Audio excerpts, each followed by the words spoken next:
जय हिंद दोस्तों। चलिए तो पॉलिटी की क्लास आगे बढ़ाते हुए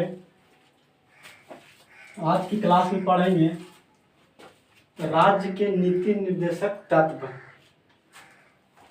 राज्य के नीति निर्देशक तत्व डीपीएसपी। चलिए तो स्टार्ट करते हैं। पॉलिटी की क्लास आगे बढ़ाते हुए राज्य के नीति निर्देशक तत्व। चलिए तो यह जो है हमारा संविधान के भाग 4 में और अनुच्छेद 36 से 51 तक इसका वर्णन है।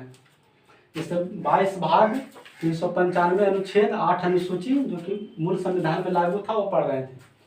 तो भाग 1 पढ़ लिए। भाग 2 जो कि नागरिकता के बारे में है 5 से 11 तक। भाग 3 मौलिक अधिकार जो कि 12 से 35 तक।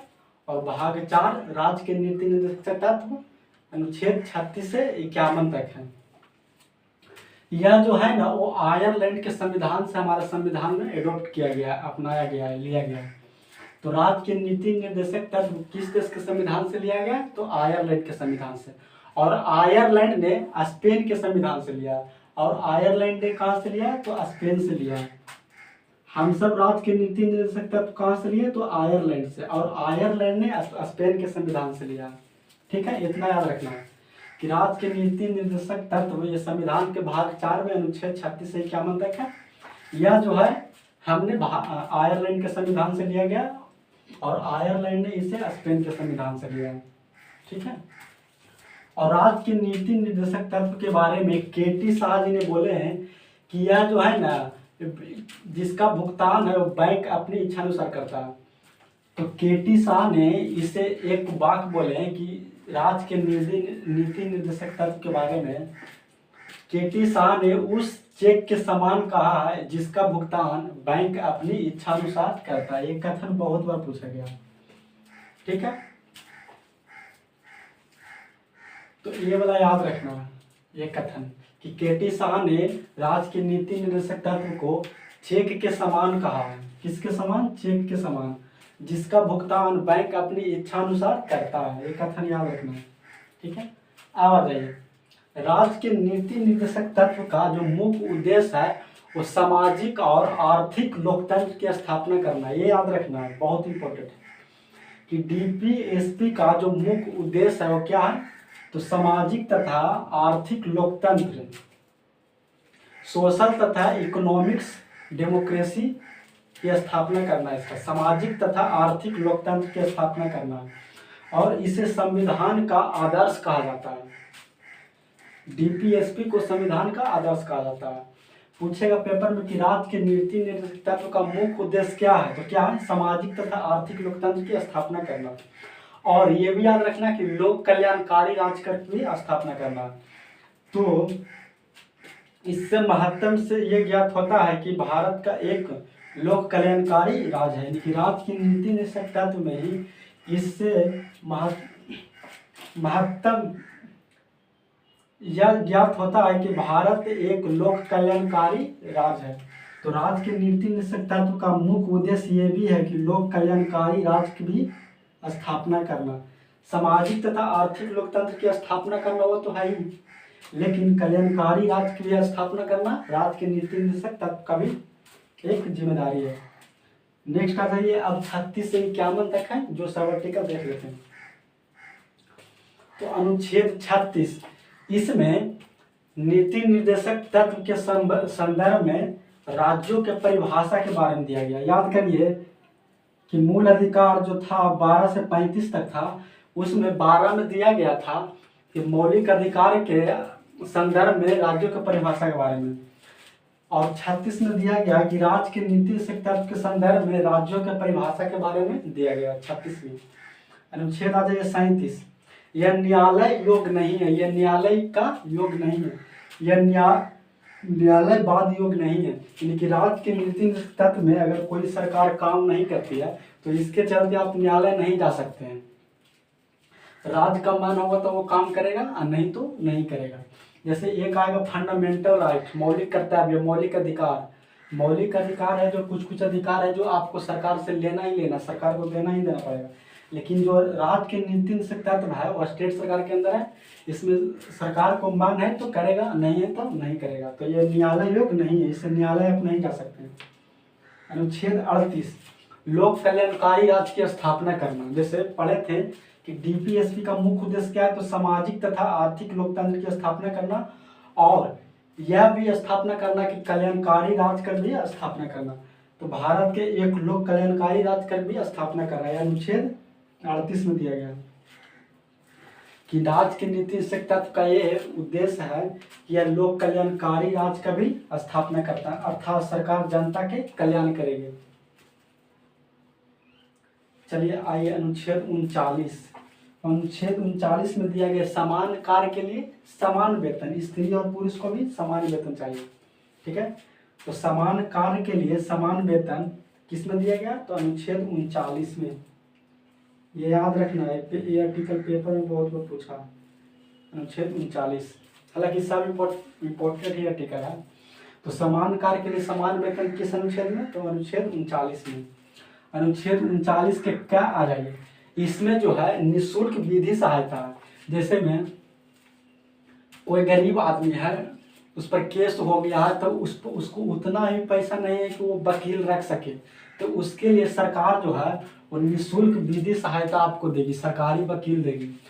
तो अनुच्छेद 39 के क्या में बोला गया, निःशुल्क विधि सहायता, यानी कि निःशुल्क आपको कानूनी सहायता मिलेगा। तो निःशुल्क विधि सहायता कहाँ दिया गया, तो अनुच्छेद 39 के क्या में। अब आ जाइए अनुच्छेद 40 से डबल स्टार बना के याद रखना। अनुच्छेद 40 को ही इस अनुच्छेद में ग्राम पंचायतों का संगठन के बारे में दिया गया। इसे ही गांधीवादी सिद्धांत भी बोला जाता है। तो अनुच्छेद 40 आपको याद रखना ही रखना है, ये महात्मा गांधी का फेवरेट आर्टिकल है। तो इसी को ही गांधीवादी सिद्धांत भी कहा जाता है। तो ग्राम पंचायतों का संगठन किस अनुच्छेद में, अनुच्छेद 40 में। अब आ जाइए अनुच्छेद 41, कुछ दशाओं में सरकारी सहायता प्राप्त करना। जैसे वृद्धा पेंशन, विधवा पेंशन, विकलांगों को साइकिल सरकार उपलब्ध कराती है। तो इसी के बारे में दिया गया अनुच्छेद 41 में, ये कुछ दशाओं में सरकारी सहायता प्रदान करना।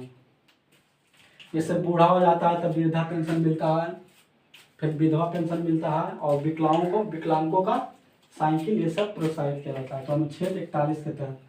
आ जाइए अनुच्छेद 42, इसमें न्याय संगत कार्य की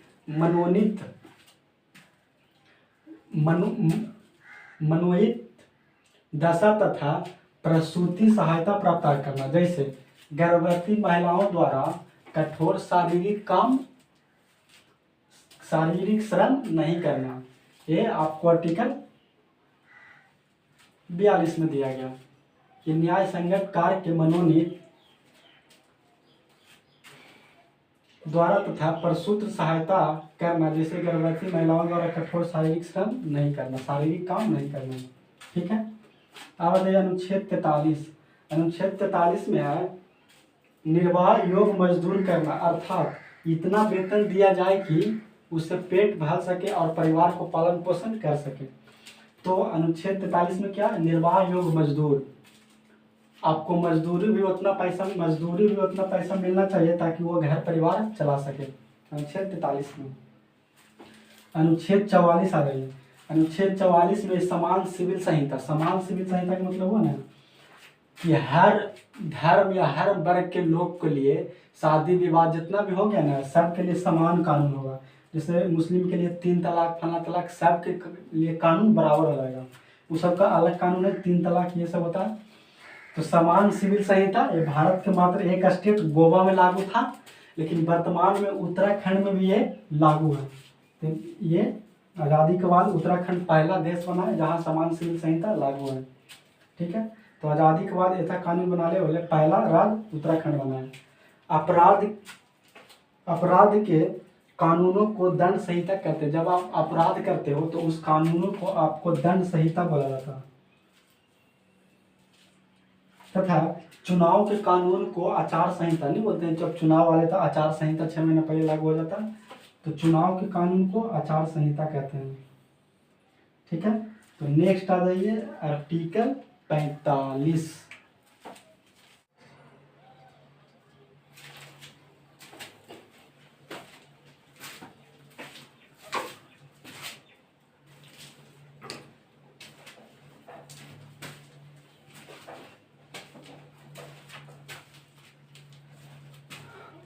चलिए तो नेक्स्ट पॉइंट आइए, चलिए नेक्स्ट पॉइंट देखते हैं।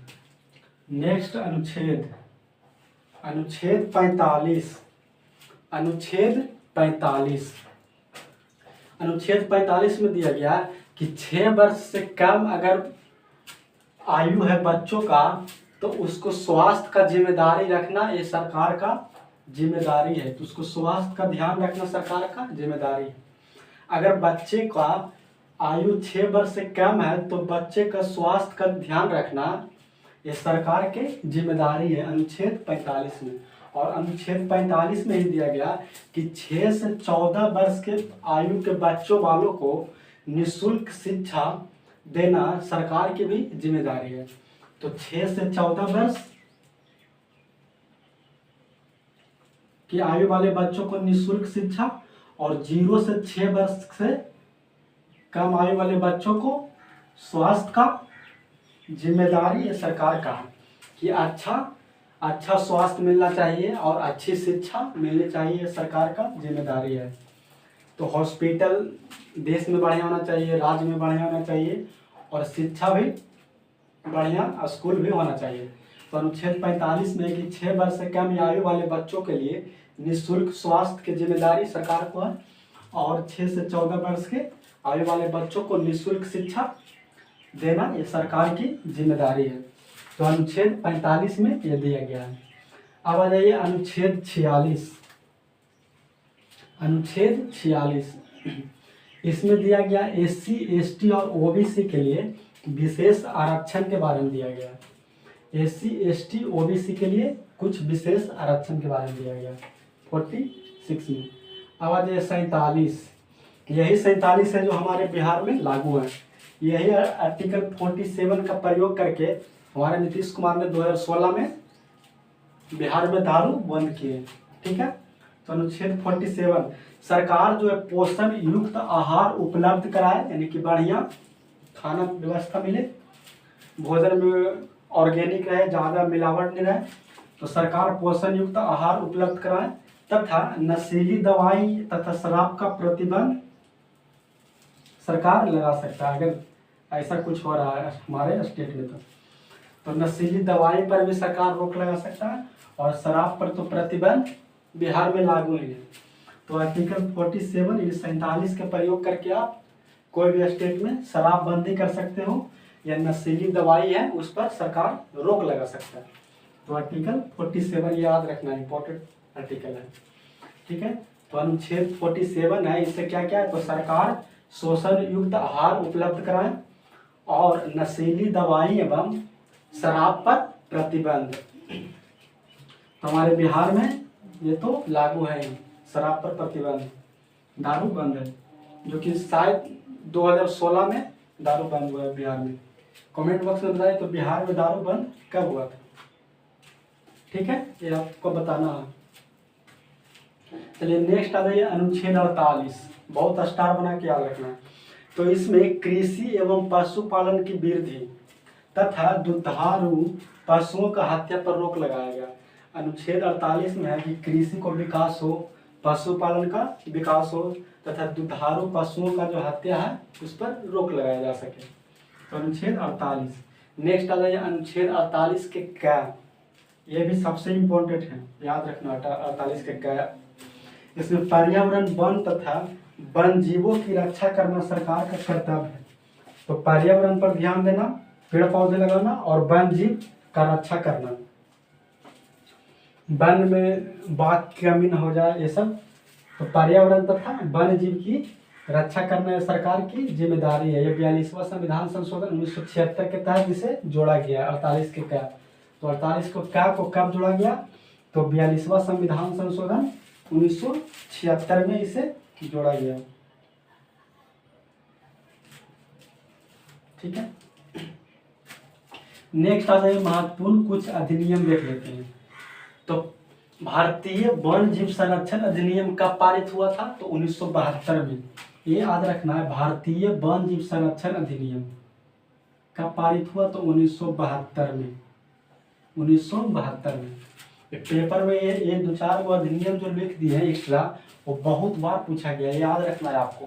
कि भारतीय वन जीव संरक्षण अधिनियम कब पारित किया गया, तो 1972 में, 1972 में। नेक्स्ट आ जाइए प्रोजेक्ट टाइगर, ये 1973 में पारित किया गया था। तो प्रोजेक्ट टाइगर 1973 में पारित किया गया था। 1992 में प्रोजेक्ट एलिफेंट अधिनियम पारित किया गया था। तो प्रोजेक्ट एलिफेंट 1992 में। 2002 में जैव विविधता अधिनियम, ये याद रखना स्टार बना के, बहुत बार पूछा गया जैव विविधता अधिनियम साल 2002 में। ठीक है, नेक्स्ट आ जाइए अनुच्छेद 49। अनुच्छेद 49 में दिया गया कि राष्ट्रीय स्मारकों का रक्षा करना।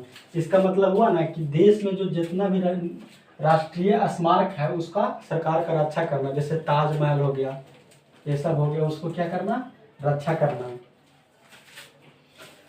तो अनुच्छेद 49 में है राष्ट्रीय स्मारकों का रक्षा करना। क्या करना, रक्षा करना, ये याद रखना है। सबसे इम्पोर्टेंट पॉइंट ये याद रखना अनुच्छेद 50, जो कि वेरी इंपॉर्टेंट अनुच्छेद है। अनुच्छेद 50 आपको याद रखना है,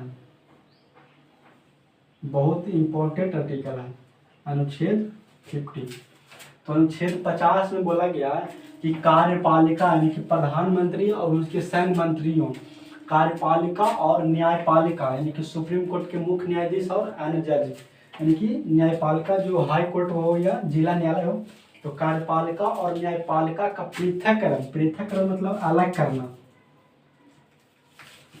अलग करना, यानी कि कार्यपालिका का अपना एक अलग शक्ति है और न्यायपालिका का भी एक अलग शक्ति है, दोनों एकजुट मिली भगत नहीं हो सकते हैं। तो ये अनुच्छेद 50 में दिया गया, बहुत इंपॉर्टेंट आर्टिकल है। लेकिन वर्तमान में आप देख रहे हैं दोनों मिली भगत हो गए, सुप्रीम कोर्ट के मुख्य न्यायाधीश भी और कार्यपालिका मतलब देश के प्रधानमंत्री भी। जो प्रधानमंत्री कहता है वो सुप्रीम कोर्ट के मुख्य न्यायाधीश सुनते हैं। लेकिन ऐसा नहीं करना चाहिए, उसको अलग एक पावर है, कार्यपालिका को और न्यायपालिका को अलग एक पावर है। लेकिन क्या करिएगा, तानाशाही चल रहा है देश में। तो अनुच्छेद 50 में कार्यपालिका को न्यायपालिका का अलग करना, पृथककरण करना, अनुच्छेद 50 में दिया गया। तो अनुच्छेद 50 आपको हर हाल में याद रखना है, बहुत इंपॉर्टेंट आर्टिकल है। अब आ गए अनुच्छेद 51। अनुच्छेद 51 में विदेश नीति की चर्चा है, अंतर्राष्ट्रीय शांति। अनुच्छेद 51 के तहत ही विदेशी नीति का चर्चा इसमें दिया गया है, अंतर्राष्ट्रीय शांति को बढ़ावा देना। ठीक है, इसी के तहत भारत और चीन के बीच समझौता हुआ था 1954 में, जिसे शिमला समझौता कहते हैं हम सब। तो अनुच्छेद 51 के ही प्रयोग करके समझौता हुआ है अंतर्राष्ट्रीय शांति के लिए। ठीक है, तो पंचशील समझौता पेपर में तो सीधा पूछ देता है कि ये बताइए पंचशील समझौता किनके बीच हुआ है, तो भारत और चीन के बीच हुआ है। कब हुआ था, तो 1954 में, याद रखना कब हुआ था, तो 1954 में, 1954 में। तो पंचशील समझौता भारत और चीन के बीच हुए हैं 1954 में। नेक्स्ट आ जाइए, भारत और पाकिस्तान के बीच हुआ है शिमला समझौता 1972 में। शिमला समझौता 1972 में किया गया था, किस आर्टिकल के तहत, तो आर्टिकल 51 के तहत। चलिए दोस्तों, तो राज्य के नीति निर्देशक तत्व का थ्योरी पढ़ लिए, जो कि पढ़े थे राज्य के नीति निर्देशक तत्व भाग 4 में अनुच्छेद 36 से 51 तक पढ़ लिए, जो कि कहाँ से लिया गया, राज्य के नीति निर्देशक तत्व आयरलैंड के संविधान से लिया गया था। तो राज्य के नीति निर्देशक तत्व से पूरा आर्टिकल पढ़ लिए। इनमें से जो भी आर्टिकल दिया गया जो सब इम्पोर्टेंट है, आपको सब याद रखना है। ज़्यादा आपको याद रखना है 45, 47, 48, 48 के क्या और 50 से51, ये सब ज़्यादा इम्पोर्टेंट है। तो आर्टिकल आपको हर हाल में सब याद रखना है। चलिए, तो राज्य की नीति निर्देशक तत्व का थ्योरी खत्म हो गया। चलिए अब टेस्ट लगाते हैं। इससे जितना भी क्वेश्चन पेपर में पूछा गया है, बहुत इंपॉर्टेंट क्वेश्चन लिए हैं। तो चलिए अब टेस्ट लगाते हैं। देखिए मेरा टेस्ट से कितना क्वेश्चन आप लोगों को सही होता है।